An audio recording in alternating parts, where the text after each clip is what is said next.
في أول ظهور له منذ أكثر من عامين، الموصوف بحاسم اللجان التحقيقية. نلتقي اليوم مع السيد نائب محافظ النجف الأشرف الأول السيد عماد الجزائري لنتحدث عن أبرز الملفات في المحافظة. أهلا وسهلا سيدنا. أهلا وسهلا بك. حياكم الله.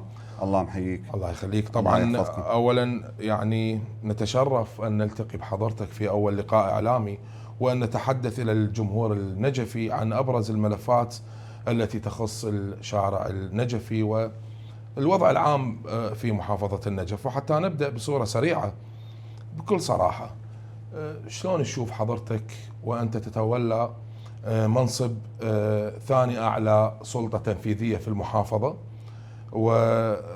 وربما تناولت الكثير من القضايا بشكل شخصي وحسمتها عندما قلت انك مشهور او موصوف بحاسم اللجان التحقيقية؟ بالفعل اللجان التحقيقية بحسب متابعتنا كصحفيين اغلب اللجان التي انيطت بك او التي كنت انت تترأسها حسمت بالقانون. شلون تقيم اداء الحكومة المحلية بشقيها التشريعي والتنفيذي، ادائكم بصورة عامة الى النجفيين حتى نعرف من خلالك اولا؟ اهلا وسهلا بك استاذ حسام. ما يخص التقييم يعني صعب نقول مثلا احنا شلون نقيم باعتبار احنا من داخل الحكومه المحليه. فاحنا التقييم نتركه للشارع النجفي هو اللي يقيم. واعتقد الشارع النجفي شارع واعي، يعرف منو اللي قاعد يعمل منو اللي ما قاعد يعمل.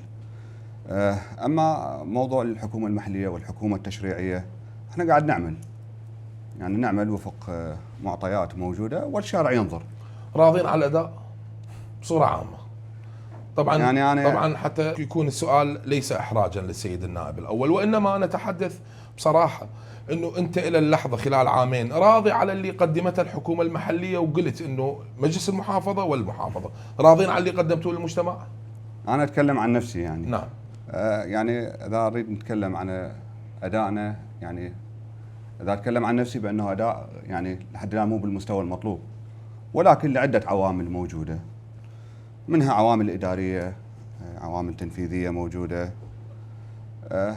وقاعد نعمل يعني هذه شجاعة سيدنا أنك تتحدث وتقول بالنسبة لي شخصيا. الآخرين يعني يسوقون عبر الإعلام أنهم اجتازوا مراحل من الخدمة للمواطنين، حضرتك تقول إلى اللحظة لم أقدم المستوى المطلوب إلى المواطنين، يعني بصورة غير مباشرة أو دبلوماسية أنت ما راضي على أداء الحكومة منذ عامين إلى اللحظة، يعني تريد أكثر. يعني أنا قلت لك يرجع التقييم للشارع، بس أنا يعني نائب محافظ وأشوف يعني العمل اللي موجود يعني ليس إن شاء الله يعني للأفضل إن شاء الله. زين سيدنا، في الآونة الأخيرة صفحات تتضامن مع النائب الأول، صفحات ربما تناولت وثيقة تتحدث عن شكوى من أحد المستثمرين، ما عرفنا أكو لغط، لكن بنفس الوقت أكو لجنة تحقيقية أيضا تتعلق بهذا الموضوع. السيد المحافظ كلفك بها وما أعرف إذا انحسمت أو لا. نريد نعرف شنو اللي دا يصير، ليش دا تصير عليك شكوى أولا، والشكوى كانت بصفتك الشخصية.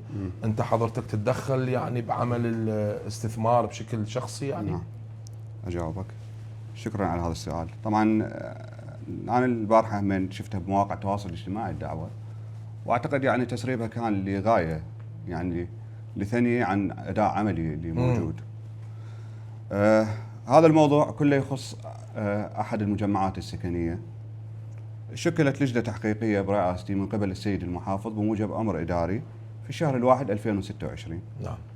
هذه اللجنه شكلت بناء على شكوى من البيئه.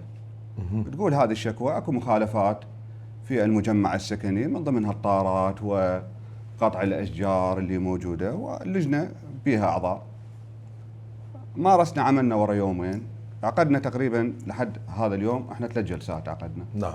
للجنة، وأخذنا الأمور الإدارية اللي موجودة، المخاطبات اللي موجودة، طلبنا مثلا كشف وتثبيت حدود، طلبنا الموافقات على موافقات المشروع، هل المشروع بموافقة لأن نريد نعرف البيئة ليش اشتكت. المفروض يعني أي مشروع مستحصل على الموافقات، مستحصل على الموافقات يا الله تصدر الاجازه الاستثماريه. فالمخاطبات اللي موجوده مع الاستثمار مع البلديه مع هاي، انا عملت تقريبا 3 مخاطبات واكدت. الغريب بالموضوع لحد الان ما وصلت إن جواب ابد لاي مخاطبه من اللجنه التحقيقيه. المن خاطبته؟ خاطبت هيئه الاستثمار. نعم. وهي الهيئه المعنيه في اعطاء الاجازه الاستثماريه. نعم. لحد الان ما اجاني اي جواب، واحنا اليوم نحكي من 13 واحد واحنا بشهر الرابع 3 اشهر ناكد على مخاطباتنا وما تحضر.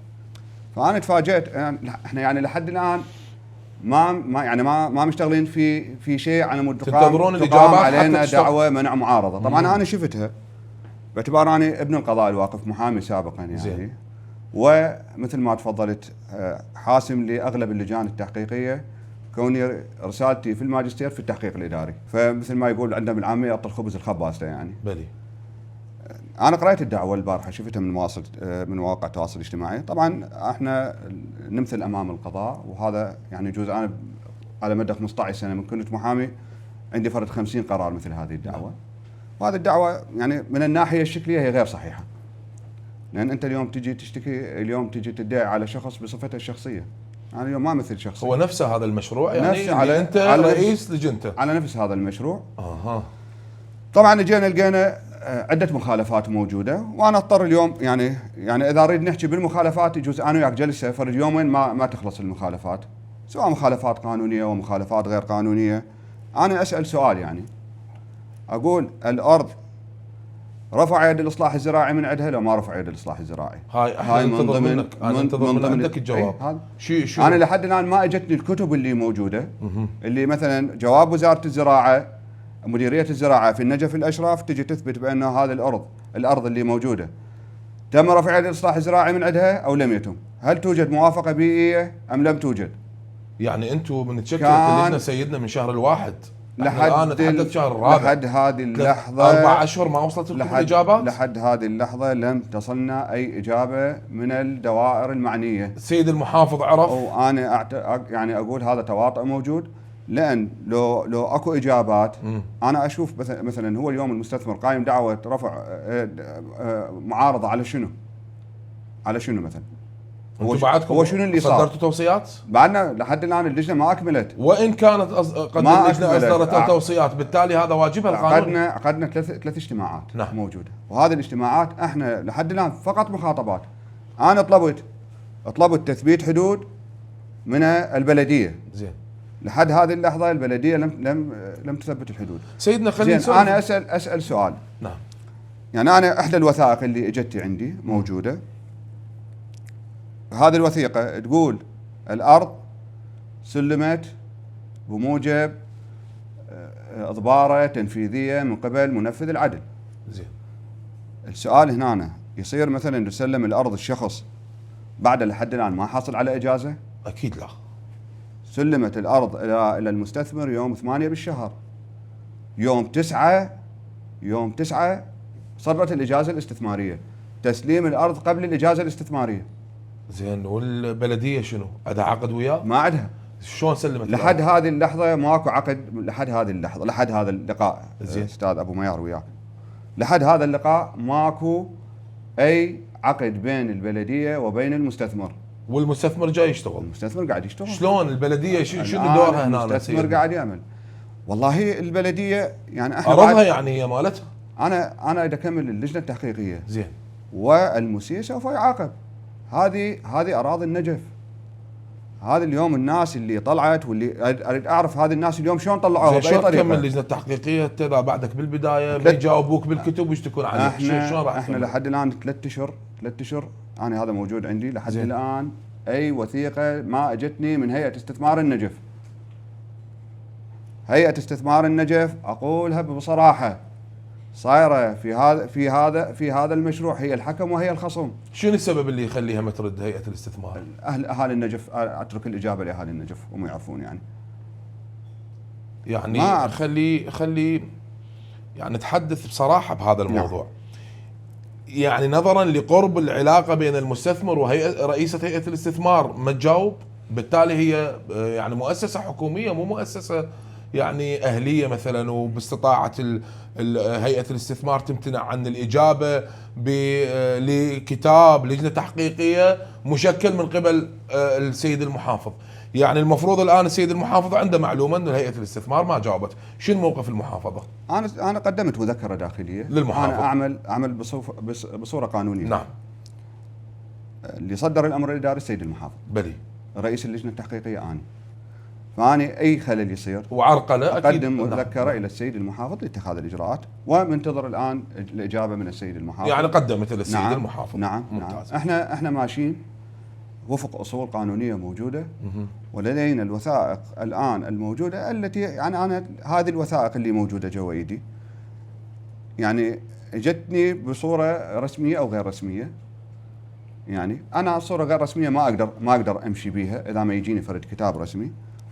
صدرت بعض القرارات اللي موجوده وارسلتها الى هيئه الاستثمار، الى بلديه النجف، الى مديريه البيئه، الى مديريه الاثار. نريد نعرف يابا هذه اليوم كيف تصدر اجازه استثماريه بدون موافقات. احتج ابو الاستثمار اللي موجود اللي هو من ضمن اللجنه، احتج قال احنا بال 2015 ما كنا نسوي موافقات، كنا نسوي محضر، والمحضر توقع عليه الدوائر اللي موجوده. تمام، المحضر انا وياك، جيب لي المحضر. اجى المحضر، لما اجينا سالنا بالقانون قلنا يابا بال 2015 شنو؟ قال يابا هذا المحضر ابتدائي. الموافقات اللي موجوده موافقات ابتدائيه. شنو الدليل؟ الدليل شنو اللي عندنا؟ ابو البيئه موقع بالمحضر واجى اشتكى، قدم شكوى، قال انتم ما اخذتوا من عندي موافقه. يعني معناته الموافقه النهائيه ما الموافقه النهائيه ما ماخذيها. اضافه الى هناك بعض المخالفات القانونيه اللي موجوده ساثبتها في لجنه التحقيق. زين سيدنا الموجوده. اللي نعرفه او اللي سمعنا عنه وما نعرف مدى مصداقيته، بما انه انت حضرتك هذا الملف، انت رئيس لجنه تحقيقيه به. الاجازه الاستثماريه صادره فوق اجازه استثماريه اخرى، يعني لا زالت ساريه العمل الاجازه الاستثماريه السابقه، يمكن اجازه استثماريه لمستثمر كويتي او مستثمر خليجي. نعم. هي بالاصل اجازه استثماريه صادره بال 2010. نعم. تم سحبها بموجب قرار من رئيس الوزراء السابق. قال يابا عندكم المشاريع الصفريه اللي ما صاير عليها اعمال اسحبوها. نعم. تم سحب الاجازه، والمستثمر السابق راح اعاد الاجازه عن طريق هيئه الاستثمار الوطنيه بعام 2022 او 23. رجعت مره ثانيه للمستثمر. رجعت. اثناء ما رجعت من ساحبين الاجازه شو مسوين؟ المتقدم الثاني اللي كان بعد الاجازه المستثمر الان اللي اخذها عن طريق المحكمه الاداريه، اللي صدر اجازه ثانيه. اللي صدر اجازه ثانيه. فاثناء السحب اللي صار وهذا سوى امر ولائي، يعني تبع الطرق القانونيه، سوى امر ولائي. خلص الامر الولائي. كان المفروض بعد انتهاء الامر الولائي ترجع الاجازه الاستثماريه للمستثمر السابق. زين. لكن اللي حصل العكس، لا احنا اعلناها، لا احنا اعلنا الاجازه الاستثماريه. هيئه الاستثمار. نعم، ما اعلنا الاجازه الاستثماريه. مجلس الاداره قاعد صوت، قال يابا احنا نصوت على الاجازه الاستثماريه اللي موجوده. نعم، هذه كلها في وثائق. بس قانون الاستثمار واحده من اهم شروطه ان الاجازه الاستثماريه قبل اصدارها تكون عبر اعلان ويتقدمون مجموعه وتشوف عليه. هي هسه هذه مو هذه. انا اسال منو اللي وقع الاجازه الاستثماريه؟ منو؟ رئيس الهيئه؟ ولا رئيس الهيئه ما وقع. لا، رئيس هيئه الوطنيه. ولا رئيس الهيئه الوطنيه. ولا النائب وقع. لا، وقع مسؤول القانونيه. اقول هذه العقود الحكوميه يصير يوقعها واكو رئيس هيئه موجوده. اجيت سيدنا خلينا نتوقف هنا. انا هسه مو اختصاص قانون، بس نتابع ونعرف ربما خلال هذه السنوات اللي بعملنا عرفنا الاجراءات القانونيه اللي تخص الاستثمار. اللي نعرفه الاجازه الاستثماريه تصدر عن ثلاث، اما بقرار محكمه او من رئيس الهيئه يعني النجف او المحافظه او الهيئه الوطنيه. شلون يعني هذا مدير القانونيه يصدر اجازه يعني وفق اي قانون؟ يعني هم عملوا تعليمات لنفسهم في حال في النجف. نعم. شنو التعليمات؟ في حال غياب رئيس الهيئه النائب، وفي حال غياب النائب. طبعا هذه السابقه ما صايره. وفي حال غياب النائب مدير القانونيه يوقع. زين ليش مدير القانونيه؟ مدير الهندسيه يوقع مثلا. مو او احد اعضاء او مدير او مدير العقود او احد اعضاء الهيئه اللي هم معنيين بشكل اكبر من. ليش مدير القانونيه؟ لما اجيت سالت يا مدير القانونيه تعال انت شلون توقع؟ زين. قال والله صدر امر، الامر موجود. زين صدر الامر.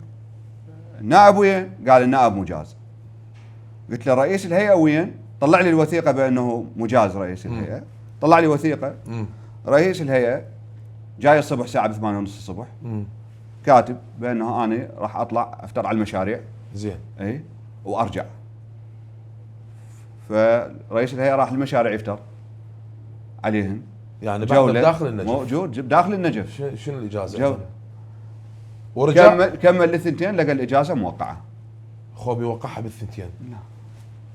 الى نهايه الدوام اجى سيد زين. هذه كلها مؤشرات موجوده. هذه المؤشرات تشير الى هنالك تضارب مصالح؟ هذه المؤشرات ما تثنيني بانه اؤدي عملي، هذا الموجود المؤشرات والمعطيات اللي عندي، بالرغم بانه حاولوا في شتى الطرق، وهذه اخر شيء الدعوه المقامه بانه يابا منع معارضه. هي منع معارضه، احنا لحد الان حتى ما وقفنا المشروع مثلا، ومن اختصاص اللجنه التحقيقيه بانه ترفع للمحافظ وتوقف توصيات، وبالتالي السيد المحافظ ما عدينا حتى توصيات. نعم، حتى لو تعديت التوصيات لحد الان والسيد المحافظ صادق على التوصيات، هو من يقرر بالتالي. ما عدينا حتى التوصيات اللي موجوده. زين. فهذا يعني احنا اليوم تقول لي انت مثلا يا سيد عماد هذا اليوم هاي الدعوه او ما بعد الدعوه ما نعرف شنو راح تثنيك مثلا انت اليوم على ارجاع هذا الحق للناس. اقول لك لا، ما شنو ليش سيد دعوه ودعوتين وثلاثه واربعه. انا ابو استاذ حسام، انا بالاصل محامي يعني. زين. يعني انا مثلا المحكمه هذا اعتبرها بيتي الثاني يعني. فطبيعي خلي يقيم المستثمر 4 دعاوي 5 6 ما عندي اي مشكله، لكن احقاق الحق هذا الهدف هذا ما بي اللي هو المفروض اليوم اكو لجنه انا مكلف بها لازم اكملها. يردون خلي يروحون يلغون اللجنه. انا امام الله وامام اهل النجف اقول يابا انا اجيت باللجنه ولغت، فخلي يلغوها اللجنه. زين. فالامر الاداري اللي يصدر بتشكيل لجنه يقدر يصدر امر اداري ثاني بالغاء اللجنه وانتفاء الحاجه من عندها. سيد حضرتك جاي تحكي وكأنه احنا نعيش بسويسرا. اللجان التحقيقية بالعراق معروف عنها انه توصل لمرحلة توقف. ليش ما توقف؟ شو ضغوط، يضغطون عليك، يقيمون عليك شكاوي، يسووا لك علاقة اجتماعية، المفروض توقف. ليش اوقف؟ هاي معروفة بالعراق. ليش اوقف؟ وحقوق الناس والاراضي اللي موجودة بالنجف اذا غيري يوقف انا ما اوقف. انا من اول يوم اقسمت امام السيد رئيس استئناف بانه احافظ على المال العام واحافظ على النجف. فانا ما اوقف. هذا الموضوع يعني انا رايح بيه للاخير. زين. حتى ما نروح بعيد، بعدنا بالاستثمار. قبل اكثر من 1.5 سنة، نعم. يمكن بعد 6 اشهر من توليك منصب النائب الاول لمحافظ النجف، بدأ السيد عماد يظهر. ما اعرف الستة ليش ما تحب الظهور الاعلامي، او بدأ يظهر في بعض يعني الأخبار عبر السوشيال ميديا، نتابعها. بديت تتابع مشروع مدينة ألعاب السلام، وشفنا في أكثر من مرة ربما وقفت العمل في بعض المشاريع بمدينة ألعاب السلام، وبعدها اختفيت. ظهر ربما السيد القائم مقام الأول، ظهر السيد أكرم شربة، أكملوا ما بدأ به ربما سيد عماد، أو هم كانوا فريق واحد، ما أعرف. ورد استوضح من عندك ليش توقفت؟ يعني قصدي شنو اللي صار في قضية مدينة الألعاب، ولماذا لم يأتي السيد النائب الأول ويفتتح مدينة الألعاب مثل ما قام السيد قائم مقام بعد حصول البلدية على قرار من محكمة التمييز العليا أو الاتحادية، والتي قررت فيه سحب الإجازة الاستثمارية من شركة صور والعودة إلى بلدية النجف. شنو اللي صار؟ ومدينة الألعاب أيضا نريد نتطرق له، شنو المشاكل القانونية والفنية به؟ سؤال جيد. طبعا أنا هذا الملف يعني دورات أسهل عليه، أقول لهم أنا حافظه أزيد من اسمي. اللي يخفى على الجميع يعني أنا رئيس لجنة التجاوزات في المحافظة، رئيس اللجنة العليا للتجاوزات في المحافظة. فقبل 1.5 سنة جتنا تدري القوات الاستخباريه والامنيه تكتب موضوع التجاوزات. نعم. فاجاني ملف بانه يا اكو تجاوزات في مدينه الالعاب. نعم. قدم هذا الملف الى السيد المحافظ، امر السيد المحافظ بتشكيل لجنه تدقيقيه برئاستي. نعم. وطلعت اكثر من مره وتحملت اللي يجوز ما حد يدري بيه. انا اشتكوا علي في الحكومه الاتحاديه في سبب ملف مدينه الالعاب، وهم بالعكس ضاعفت جهدي يعني زين. بعد الشكوى اللي موجوده، لان تدري شكاوي كيديه هاي موجوده. اليوم اي واحد يتضرر يروح يشتكي شكاوي كيديه. نعم. شكلت لجنه تحقيقيه برئاستي تدقيقيه. هذه اللجنه لمعرفه المخالفات الموجوده في مدينه العاب السلام. صوبت المخالفات. مدينه العاب السلام 151 دونم. زين.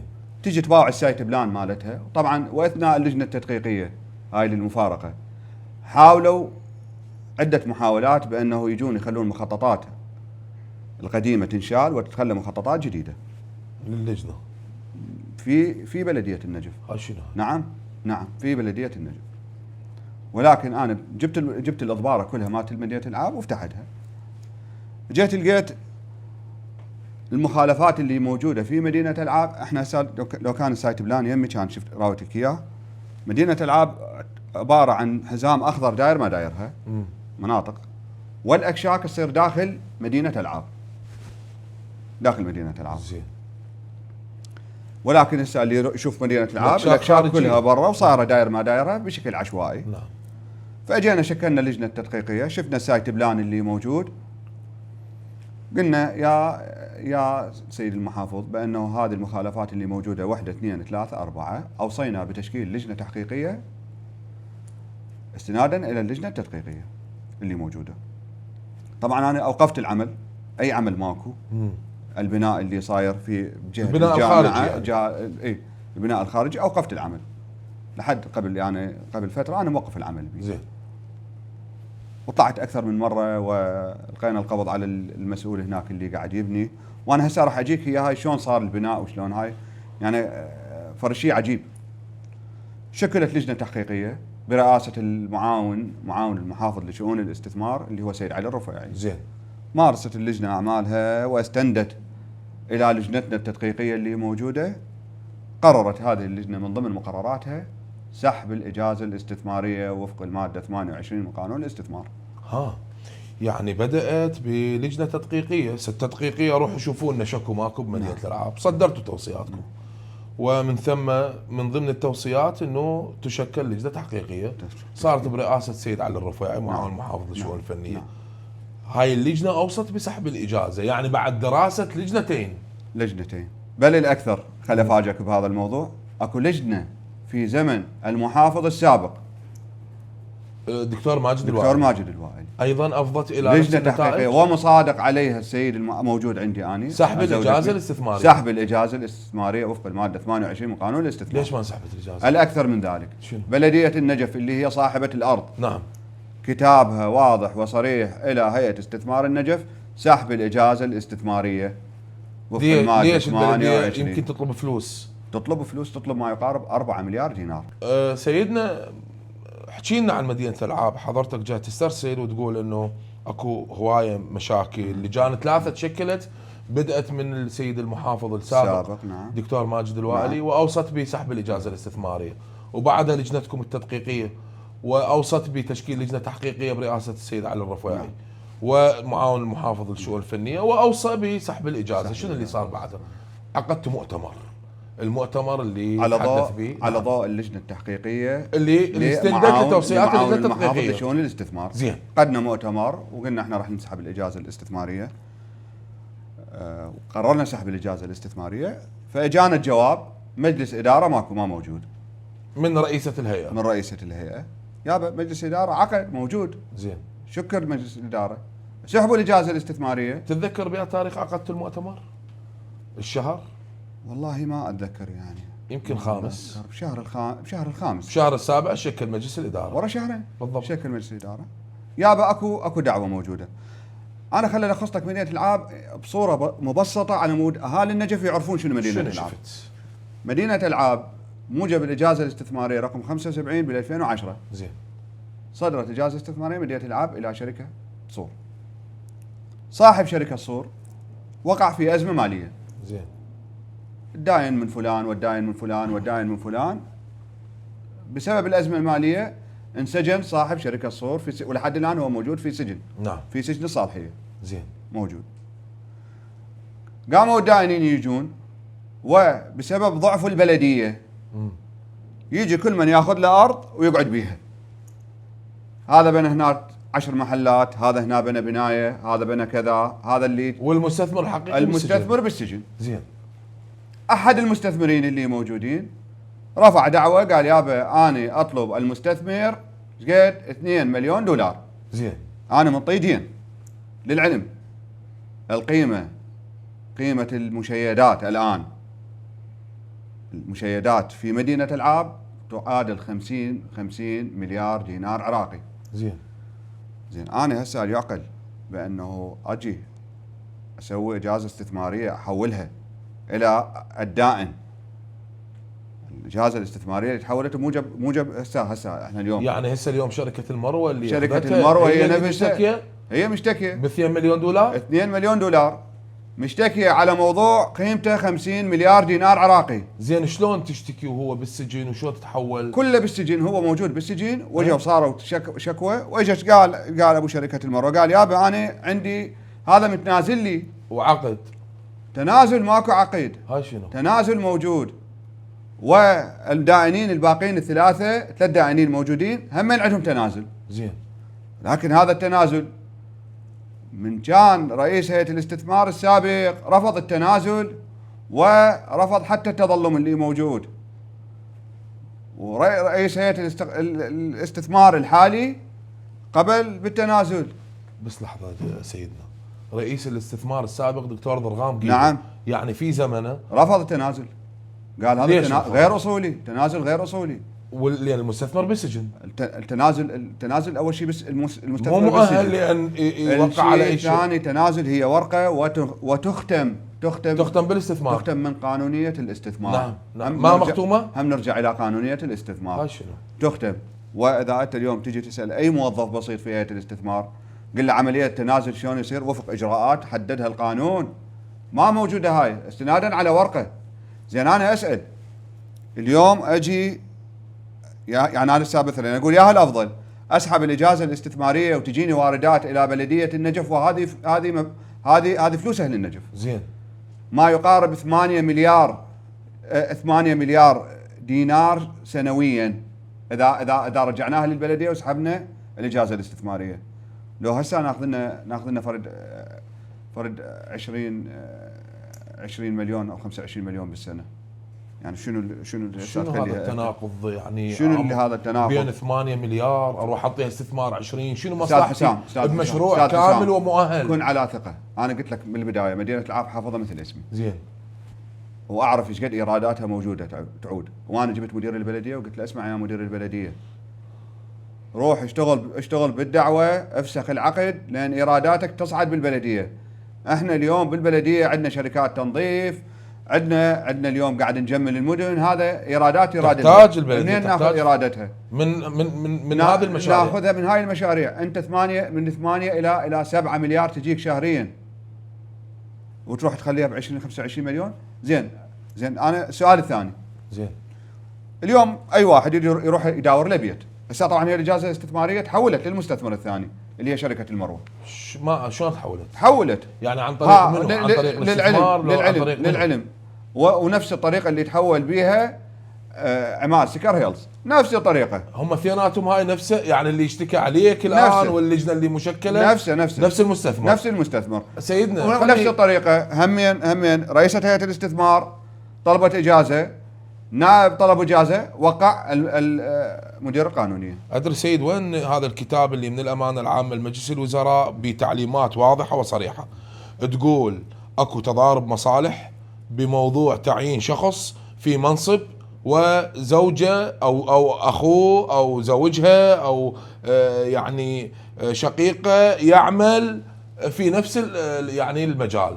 الان نتحدث عن شخص عنده مشكلتين في اجازتين هو يصير زوج رئيسة هيئة الاستثمار، وفي نفس الطريقة، نفس الطريقة مطابقة لها. اي طريقة؟ زين انا اسال شنو قانوني، انا شو يسوي؟ انا هسه كنت اسال اهل النجف، هسه اسال قانوني. زين يصير تظلم على قرار اداري مرتين؟ تظلم؟ لا انا اللي اعرفه 60 يوم مره واحده، مو نفس الطريقه. تظلم مدينة اللي العاب قدمه الدكتور ضرغام. على الدكتور ضرغام. وبعد ايش قد بعد سنه قدم تظلم بعد ثاني؟ سنه عندما جت رئيسه هيئه الاستثمار الحاليه زين. قدمت تظلم وقبلتها. ومشى التظلم، مشى التظلم. وصادق ما يصير تظلمين، تظلمين بالقانون ما يصير، ما يصير عندنا تظلم واحد. هو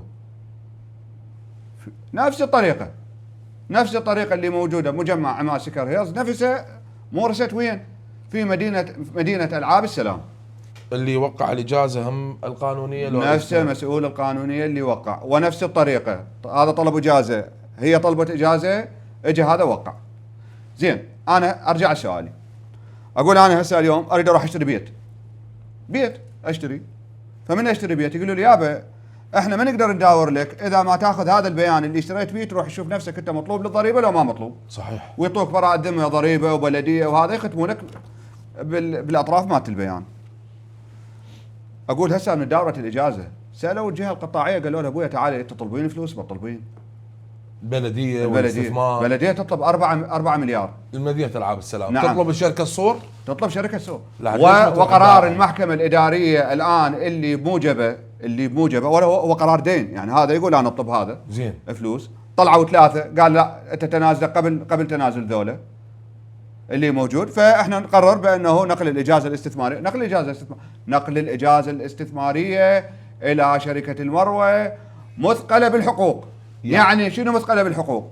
اذا مطلوبه يدفع الدين، اذا مقررين احنا سحب الاجازه الاستثماريه نروح نسحب الاجازه الاستثماريه، ما يثنينا. يعني اليوم من صدر هذا القرار المخالفات اللي وفق الماده 28 شنو راح تروح؟ نفسها راح تظل. يعني مثلا شنو اللي مثلا اجى هذا قرار المحكمه الاداريه، من اجينا لقينا المحلات ما هن المخالفات موجودات نفسها، ما له شغل، هو تثبيت حق. زين هو ما اعرف عن المحكمه الاداريه هاي المره الثانيه او الثالثه تصدر قرار، هو من يعني من واجبها القانوني ان تصدر هيك قرارات ونافذ يعني قرارها؟ احنا عندنا اكو بيان صادر من مجلس القضاء الاعلى، زين ان شاء الله ازودك به، يقول اي شيء يتعلق في قضايا التي ينطبق عليها قانون استثمار رقم 13 هذا من اختصاص محكمة البدائع بصفتها تجارية. هذا واحد. زين يروح دورات يتظلم، بس انا هم ارجع اسال اقول يابا انت راح تظلم، اقول هيئة الاستثمار بهذا الحال اللي موجود واللي مبين اليوم من كلامنا احنا مبين، راح تدافع نفس الدفوع اذا هو الخصم وهو الحكم اللي موجود؟ انا اليوم وثيقه ويعرفوا النجف. انا عضو هيئه استثمار يقول اكو تواطؤ واكو شخص اللي هو نفسه مدير. نعم. مو انا اقول ولا حضرتك، عضو هيئه استثمار الاستاذ ليث العيساوي يقول انه اكو تواطؤ بين مدير القانونيه ورئيسه الهيئه، واكو عمليه اخفاء لبعض الاوراق. يعني خب واضحه هاي ما وصلت للمحكمه القضاء الاداري، يعني ما عرفت انه اكو. يعني تعرف انت اليوم محكمه القضاء الاداري تنظر بصوره بس الوثائق اللي قدامها. نعم. يعني هو اليوم حتى القاضي من هذا يقول لك انت بس الوقائع اللي موجوده قدامك، يعني حتى اذا تعرف شيء وعندها قضايا كثيره اكيد. وعندها قضايا كثيره، بس انا هذا السؤال اللي اساله، خلي سنه نجي نقارن. اليوم رئيسه هيئه الاستثمار الحاليه صار لها ايش قد بالهذا؟ تقريبا سنه وشويه. أنا من خلال ما تقدم من حديثي أدعو أخوتي أعضاء مجلس المحافظة، أدعو القوى السياسية اللي موجودة بالنجف، وأفصل ليش القوى السياسية وليش هذا. أدعو أخوتي أعضاء مجلس المحافظة أن يراقبون هيئة الاستثمار، يشوفون هيئة الاستثمار إيش قد خسرت دعاوي خلال فترة تولي رئيسة هيئة الاستثمار للمنصب، إيش قد خسرت دعاوي في المحكمة الإدارية، دعاوي من المستثمرين، وش قد خسر رئيس هيئة الاستثمار السابق، والدعاوي اللي خسرت امام منو يا مستثمر. هذه دعوة لاخوتي اعضاء مجلس المحافظة. يعني اعضاء مجلس المحافظة المفروض يعرفون، المفروض يدرون بهذا يعني هذا يمارسون دورهم الرقابي ويشوفون شنو اللي قاعد يصير في هيئة استثمار النجف اللي موجودة، علما ان السيدة رئيسة الهيئة مكلفة، الآن مكلفة غير معينة، يعني هي مو تعيين، يعني مو اصاله لحد الان تكليف. يعني اكو مشكله اكو أو اكو شكلية اكو بتكليفه؟ نعم. هذا اقول بانه انتم لازم نجي نشوف، احنا نقول يابا هذا اليوم احنا لازم نجي نعيش في بيئه صحيه استثماريه صحيه. زين. مو العالم كله ينبني بالاستثمار. احنا هسه هذه البيئه اللي موجوده بالنجف على هاي الان المعطيات اللي موجوده، لا والله هاي المعطيات اللي انت ما اقدر اليوم اكمل لجنه تحقيقيه، واللي هي من مهام عملنا. ما نقدر نكمل لجنه تحقيقيه. هذه اليوم مدينه العاب اللي هي تدر على النجف واهالي النجف ما يقارب 8 مليار. هل معقول اعطيها انا ب 20 مليون؟ يعني يصير مثلا؟ هاي كلها تساؤلات، وهاي احنا نبحث عنها. مع هذا ومع وجود الدعوه اللي موجوده ضدي، انا ما راح انثني عن هذين الموضوعين والمواضيع الاخرى. تقيم دعوه، تقيم دعوتين، تقيم ثلاثه، ما عندي. هذين المواضيع، هذين حقوق اهل النجف، هذين حقوق اهل النجف، واني من اقسمت مسؤوليتي بانه اليوم ادافع عن هذه الحقوق. يعني هسه الحديث بصراحه مؤلم. حديث كان المفروض انا وياك نتناول مواضيع كثيره، بس اخذتنا المكانات بصراحه ما اريد اطلع من عندها، اريد نبقى نسولف بيها. مستثمر عنده اجازتين في زمن رئيس الحاليه اللي هو يصير زوجها. نعم. والاجازتين بهم مشاكل كثيره. نتحدث عن صاحب الاجازه السابقه لمدينه العاب هو بالسجن، ما اعرف شلون صار التنازل. الثانيه بها اجازتين بنفس الوقت. هذه كلها مشاكل، مو مشاكل عابره، هذه مشاكل وجرائم ترتكب بحق ربما القانون وبحق استثمار النجف وبحق المدينه. هذه الاراضي بصراحه هي مو ملك لعائله معينه او ملك لحزب واحد او ملك لشخصيات متنفذه. المفروض يعني تذهب، نعم نروح باتجاه الاستثمار لكن بالطريقه القانونيه الصحيحه. سيد جاي يسولف عن اشياء وكانه احنا ما نعيش بدوله، جاي نعيش ببيئه يعني محفوفه بالمخاطر والمشاكل. شنو يعني انت لجنه تحقيق؟ انت نائب اول، لا احنا خل نسكت.